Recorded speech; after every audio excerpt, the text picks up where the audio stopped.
И токму на оваа тема, веќе ви најавив дека имаме гостин, ќе отвориме неколку прашања, имено дали во земјава има родова нееднаквост на пазарот на труд, во кои сектори предничат жените предприемачи. Овие прашања ќе ги одговориме со директорот на Сојузот на стопански комори на Македонија, Даниела Арсовска, вечерва гостин во вестите на телевизија Нова. Добре дојдовте најпрво. Благодарам и само да ве поправам, не сум директор, туку сум председател, што е раководната функција на Сојузот на стопански комори. Колку жените во земјава се на раководни менаџерски позиции во компаниите? Зборувам за компаниите од приватниот сектор.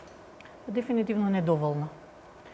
Приватниот сектор, знаете, во него нема квоти.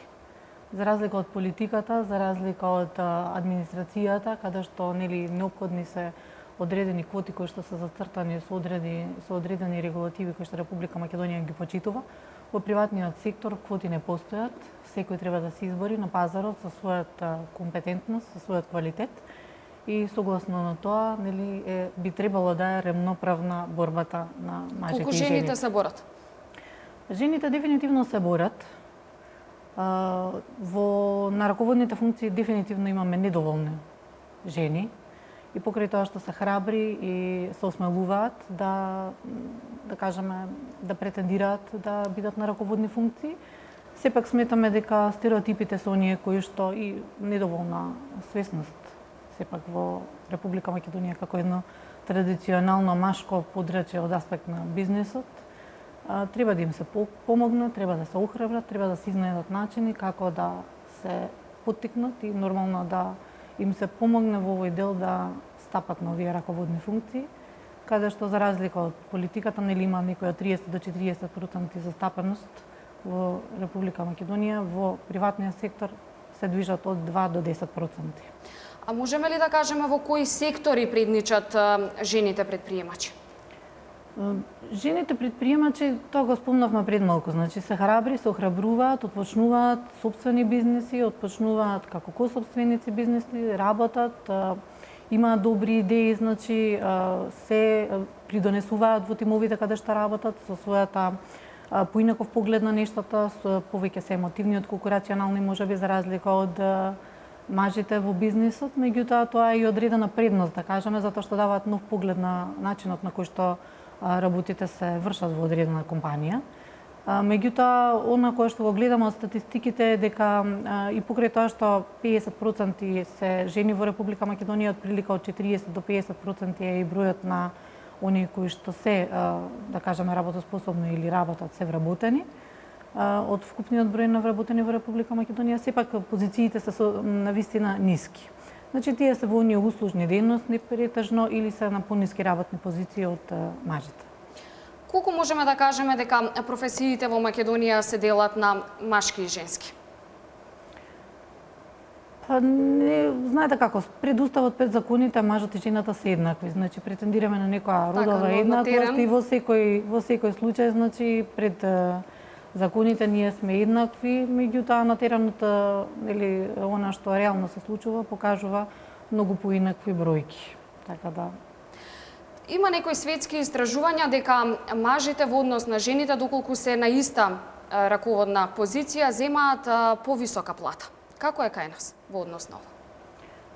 Па кај нас најпрво жената треба да се избори да дојде на раководна позиција, па понатаму да се избори за еднаквост во платите. Позиција, дали има и кај нас такви бројки дека жените земаат помала плата во однос на мажите доколку се на иста раководна позиција? Апсолутно не. Значи кај нас се нивелирани платите во однос на дејноста во која што нормално компанијата работи, исто тој во останатите во сектори е регулирано, значи согласно националната класификација на дејности, значи имаат минимална плата која што треба да ја добијат согласно процентот кој што го исполнуваат и немаме таква подолба, ниту имаме такви бројки.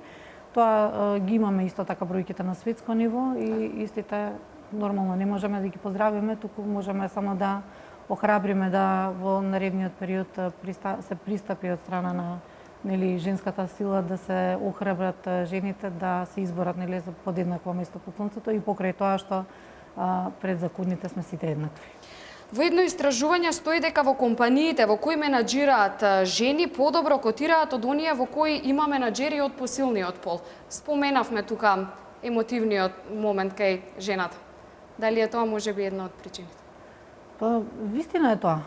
Тоа бројките го покажуваат од аспект на тоа што особено овие жени на кои што им се дозволува позицијата која што имаат во компанијата, особено таму каде што имаме жени на раководни позиции, значи да дадат еден поинаков поглед на начинот на кој што треба да се води работата, односно бизнисот. Тука тоа го гледаме значи во одредени пристапи кои што баш емотивната страна на жената, да кажеме, го зачинува бизнисот од аспект на тоа дека дава некој иновативен пристап на тоа како се работат нештата.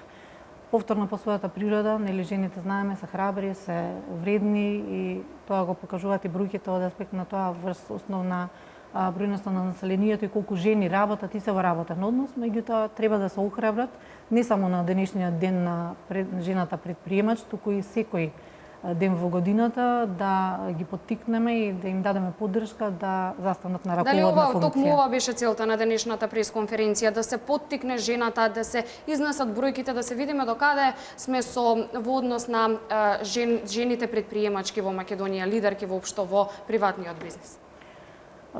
Денешната конференција беше едноставно одбележување на денот на жената предприемач и она која што во секоја од земјите каде што имаме жена амбасадор на женското предприемништво, а кај нас тоа е представникот на Асоциацијата на бизнес жени, госпоѓата Дизовска, значи едноставно да се подигне свесноста за еден степен повеќе, што е значењето и која е улогата на жената предприемач во економијата и во општеството воопшто. Меѓутоа, она кое што го напоменавме и повисоката цел на ова е да се потрудиме не само во денешниот ден да биде спомната жената предприемач, туку да се охрабри и да се прошири, да кажеме, и да се зголеми свесноста во Македонија, која што важи така за едно традиционално и стереотипно општество, да и се даде шанса, можност еднаква на жената да ги покаже своите способности. Се докажало до сега дека жените се добри во лидерските позиции. Ви благодарам за гостувањето во вестите на телевизија Нова и за тоа што проговоривме малце на оваа тема околу предприемништвото кај жената.